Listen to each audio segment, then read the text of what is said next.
name is Sue Sheriff. Welcome to Jazz in My Living Room. Jazz in my living room, what's that? Well, it's an idea that I came up with to do a creative project. I love to sing, and I decided to invite some musicians into my home to accompany me. It gives me a chance to sing, which gives me the greatest joy of all. It gives you a chance to get to know me a little bit, to hear some great music and different musicians, and also I love to dress up. I started singing jazz about 7 years ago. I had a health crisis that was one of those wake-up calls, you know what I mean? That changed my life because I always wanted to be a jazz singer. I used to sing children's music, and I actually thought they were kind of easy audience and I wasn't as intimidated, but in fact I really kind of was afraid to sing for adults. But I decided life is short. Go for your dreams. I think it's really important that we take action on the dreams that we love. And I had nothing to lose, so I started singing jazz. So each episode will feature a different song.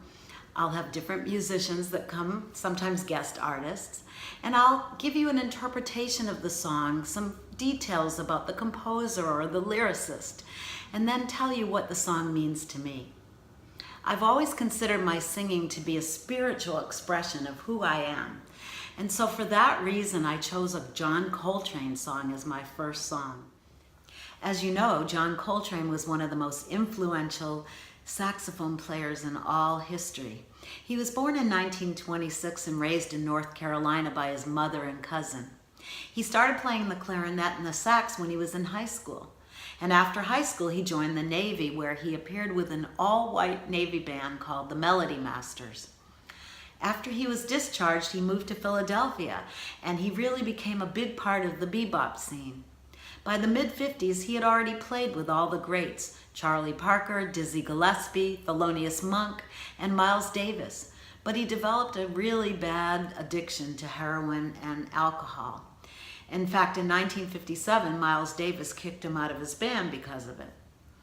But right after that, he had a spiritual awakening, and he completely went cold turkey, completely beat the addiction on his own. And after that, he felt that his whole life's purpose and his musical purpose was a prayer. All of this spirituality that he had drove him to practice 12 hours a day, kind of obsessively. But combined with that and his spiritual intentions, he released the album A Love Supreme in 1964, which was the epitome of how he felt about the world.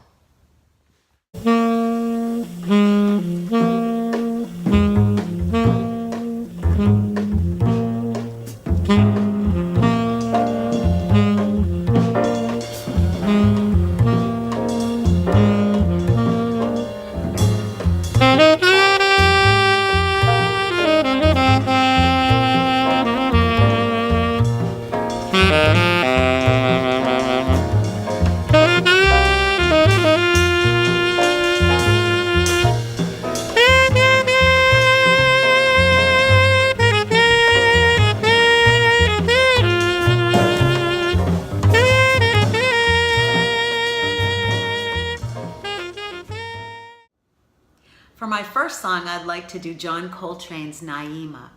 Naima was written in 1959 after his first wife, Juanita Grubbs, who he adored and who also was a spiritual influence on him. She was a converted Muslim, and he loved her very, very much, although he didn't stay married to her. But he often said that this was his favorite song of all time, and it's noted for its rich chords over a bass pedal. It was first featured in his album, Giant Steps. Part of singing jazz is interpreting the song and kind of making it your own, and I had to really work on this song because I was uncomfortable singing it to my love, Naima. And so I asked Rebecca Paris, my music teacher, who, by the way, is amazing, and if you've never heard her, check her out on YouTube. And she told me to sing it for my daughter. So I decided to sing it for my daughter Haley, who we adopted from China when she was 5 years old. And the song took on a whole different meaning. So please enjoy Naima, featuring Kelly Muse on the piano and Jim Lyden on the bass.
Thanks for joining me today for Jazz in My Living Room. Hope to see you again soon. Bye now. Better than anything except being in love. Better than making a million. Better than being a queen.